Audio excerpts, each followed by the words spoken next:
కరీంనగర్ జిల్లా ఆర్టీసీ బస్సులో 3 రోజుల కిందట గుర్తు తెలియని వ్యక్తులు మర్చిపోయిన పందెం కోడిని వేలం వేయడానికి నిర్ణయించారు అధికారులు. రేపు మధ్యాహ్నం 3 గంటలకు బహిరంగ వేలం వేసేందుకు ఏర్పాట్లు చేపట్టారు. కోడిని మర్చిపోయిన వారు తిరిగి వాటి కోసం రాకపోవడంతో ఈ నిర్ణయం తీసుకున్నట్లు చెప్పారు కరీంనగర్ డిపో అధికారులు. ఆసక్తి ఉన్నవారు వేలంలో పాల్గొని పందెం కోడిని సొంతం చేసుకోవాలన్నారు అధికారులు. బస్సులో ఎవరైనా వస్తువులు మర్చిపోతే వాటిని భద్రపరిచి తిరిగి అందిస్తారు ఆర్టీసీ అధికారులు. 3 రోజుల కిందట బస్సులో మర్చిపోయిన పందెం కోడి కోసం ఎవరూ రాకపోవడంతో దాన్ని చూసుకోవడానికి ఇబ్బంది పడ్డారు సిబ్బంది. కోడి దాదాపు 6 కిలోల వరకు బరువుంది. పందెం రాయుళ్లే కోడిని మర్చిపోయినట్లు అనుమానిస్తున్నారు. దీనికి సంబంధించి మరిన్ని డీటెయిల్స్ కరీంనగర్ నుంచి వెంకటేష్ అందిస్తారు. వెంకటేష్, పందెం కోడికి సంబంధించి వేలానికి సంబంధించి అప్డేట్స్ ఏంటి? చంద్రిక, ఇది కరీంనగర్ ఆర్టీసీలో ఒక విచిత్ర సంఘటన అని చెప్పుకోవచ్చు. 3 రోజుల క్రితం అంటే ఈ నెల 9వ తారీఖున కరీంనగర్ 2 డిపోకు చెందిన ఒక బస్సులో ఒక బుట్ట మర్చిపోయి ఉండడం గమనించిన కండక్టర్ దాన్ని పరిశీలించడానికి దాంట్లో నిద్రపోయి ఉన్న ఒక కోడి గమనించారు. ఆ కోడి తీరా చూస్తే అది ఒక పందెం కోడి.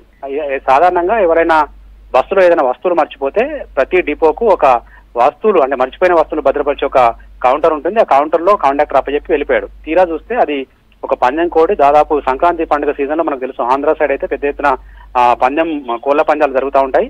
అట్లాగే కరీంనగర్ ఉమ్మడి జిల్లాలో కూడా అక్కడక్కడ సీక్రెట్ గా ఇట్లాంటి పందాలు నిర్వహిస్తూ ఉంటారు. ఆ పందెం కోసం తీసుకొచ్చిన కోడిగా దీన్ని భావించారు. అయితే ఎవరైనా వస్తారేమో అని చూసి 2-3 రోజులుగా దానికి దానా పెట్టి దాన్ని కాపాడుతూ వచ్చారు సిబ్బంది. నిజానికి ఆర్టీసీ ఇది ఒక కోడిని 2-3 రోజుల పాటు జాగ్రత్తగా చూసుకోవడం అనేది వాళ్ళకు ఒక ఛాలెంజ్ అంశం. ఎందుకంటే వాళ్ళ డ్యూటీ కాదు, వాళ్ళకు ఇట్లాంటి సరికొత్త అనుభవం అని చెప్పాలి. సాధారణంగా ఏదైనా వస్తువులు మర్చిపోతే ఎవరో ఒకరు సాధారణంగా మళ్ళీ ఫోన్ చేసి ఎక్కడ మర్చిపోయామని చెప్పి ఆ డిపోకు ఆరాధించి వాళ్ళ వస్తువులు తీసుకుపోతూ ఉంటారు. ఒక్కొక్కసారి కొన్నిసార్లు తినే వస్తువులు మర్చిపోతూ ఉంటారు, బిస్కెట్లు కానీ లేకుంటే ఎట్లాంటి ప్రసాదాలు కానీ అట్లా మర్చిపోతే కూడా ఎవరైనా వస్తేనేమో వాళ్ళకి ఇచ్చేస్తారు, లేకుంటే అక్కడ ఉన్న సిబ్బందికి వాళ్ళకి వీళ్ళకి పంచిపెట్టేసి చేతులు దులుపుకుంటారు. కానీ ఇది ఒక ప్రాణి, ఆ ప్రాణిని వదిలించుకోవడం సాధారణంగా సాధ్యం కాదు.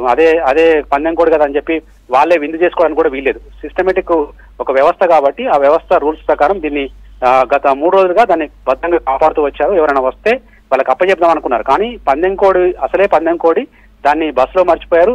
ఆ పందెం కోడిని తీసుకెళ్లడమే కోళ్ల పందాలన్నీ కూడా ఒక నిషిద్ధమైన ఆట కాబట్టి ఎవరు దాన్ని మర్చిపోయిన వాళ్ళు కూడా బహిరంగంగా వచ్చి ఇది నా కోడి అని చెప్పడానికి ఎవరు ముందుకు రాలేదు. దీంతో వాళ్ళు అధికారులు ఒక విచిత్రమైన నిర్ణయం తీసుకున్నారు. రేపు మధ్యాహ్నం 3 గంటలకు కరీంనగర్ లోని అంబేద్కర్ బస్ స్టాండ్ ఆవరణలో దాన్ని వేలం వేయాలి. ఎవరైనా ఇంట్రెస్ట్ ఉంటే వచ్చి తీసుకెళ్లొచ్చు అని చెప్తున్నారు.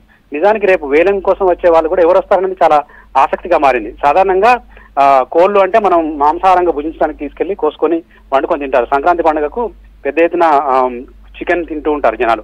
మరి రేపు వేలానికి వచ్చే వాళ్ళు ఈ కోసుకోవడానికి వండుకోవడానికి వస్తారా, లేకుంటే వేలంలో తీసుకెళ్లి మళ్ళీ పందెం కోళ్ళ పోటీలో పెడతారనేది చాలా ఆసక్తికరంగా మారింది. ఇది ఒక విచిత్రమైన పరిణామం చెప్పుకోవచ్చు. ఆర్టీసీలో చాలా వస్తువులు మర్చిపోవడం, అప్పగించడం, డబ్బు నగలు పోయిన సంఘటనలు ఉన్నాయి.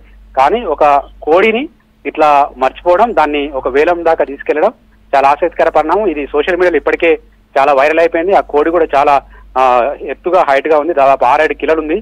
చూడడానికి చాలా యాక్టివ్ గా ఉంది. అట్లాంటి కోడి వేలం కోసం ఎంతమంది వస్తారు, తర్వాత దాన్ని ఎంత కొంటారు, తర్వాత ఆ వేలం ప్రక్రియ ఎట్లా నిర్వహిస్తారు అనేది చాలా ఆసక్తికరంగా మారింది. చంద్రిక, ఇప్పటికే సోషల్ మీడియా ద్వారా చాలా మంది నోళ్ళలో ఇది ఒక వింత టాపిక్ అయి కూర్చుంది. మరి రేపు ఎట్లా ఉంటుంది అనేది చూడాల్సింది చంద్రిక.